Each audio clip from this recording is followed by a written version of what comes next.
سلام. تا حالا برات پیش اومده صبح از خواب بیدار بشی و از همون لحظه حس کنی هیچ انرژی نداری؟ انگار ذهنت کنده، بدنت سنگینه و کل روز فقط میخوای تموم بشه؟ مشکل از روزت نیست، از صبحت شروع میشه. چون خیلیامون صبحامون رو با چند تا اشتباه ساده خراب میکنیم. بیا با هم 5 تا از اون اشتباه ها رو مرور کنیم تا از فردا با انرژی بیشتر شروع کنیم. اولین اشتباه، چک کردن گوشی بلافاصله بعد از بیدار شدن.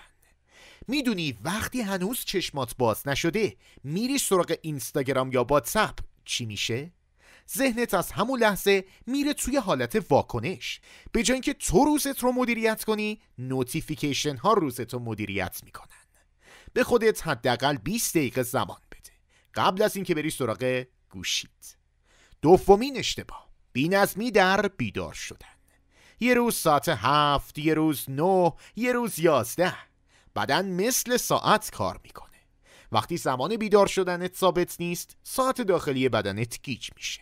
اون موقع است که حس سنگینی و کسلی میاد سراغت. سعی کن حتی آخر هفته هم که شده توی ساعت مشخص بیدار بشی. اشتباه سوم، نخوردن آب. 8 ساعت خواب یعنی 8 ساعت بدون آب. اولین چیزی که بعد از بیدار شدن باید وارد بدنت بشه یه لیوان آب ساده است، نه قهوه. آب متابولیسم بدنت رو روشن میکنه، مغزت رو بیدارتر میکنه و حتی خلق و خود رو بهتر میکنه.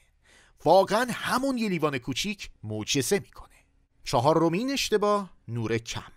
وقتی صبح بیدار میشی و همه چراغا خاموشه، پرده ها بستن، بدنت هنوز فکر میکنه شبه.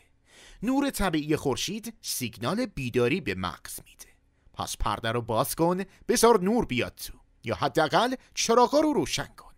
همین باعث میشه بدن سریعتر از حالت خواب در بیاد.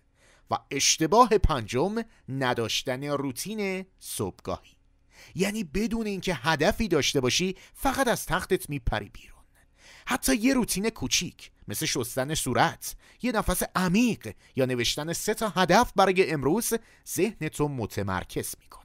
هرچی شروع روزت منظم تر باشه، احتمال اینکه تا شب انرژی بیشتری داشته باشی بالاتره. خب حالا که این 5 تا اشتباه رو میدونی، از فردا فقط یکیشون رو درست کن. مثلا فقط تصمیم بگیر گوشی رو دیرتر چک کنی یا صبح یه لیوان آب بخوری. همین تغییرای کوچیک تأثیرای بزرگی دارن. اگه از این ویدیو خوشت اومد لایک کن. توی کامنت ها برامون بنویس صبح‌ها بیشتر با کدوم اشتباه شروع میشن. سابسکرایبم یادت نره.